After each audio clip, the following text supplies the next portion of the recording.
हम जब नारी न्याय की बात कर रहे थे, हम जब गरीबों को न्याय दिलाने की बात कर रहे थे, तो नरेंद्र मोदी जी ने कहा कि मंगलसूत्र छीन लेंगे, ये भैंस छीन लेंगे, ये आपकी टोटी खोल के चले जाएंगे।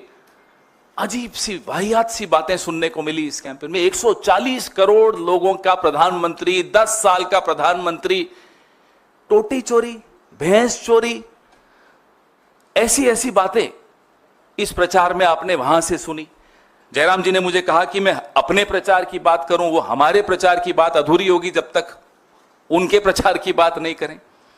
क्योंकि लोग तुलना कर रहे थे कि एक तरफ मल्लिकार्जुन खड़गे जी, राहुल गांधी जी, प्रियंका गांधी जी इस सरकार को जवाबदेह बना रही हैं, इनसे सवाल पूछ रहे हैं, इनसे पूछ रहे हैं कि साहब आपने ये क्यों नहीं किया, बेरोजगारी क्यों बढ़ी, महंगाई क्यों बढ़ी, महिलाओं के खिलाफ अत्याचार क्यों बढ़ा, जो कि एक विपक्ष का काम है।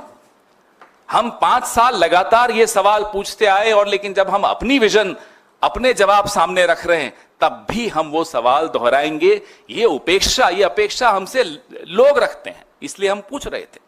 लेकिन उस वक्त प्रधानमंत्री जी क्या कर रहे थे वो आपने देखा।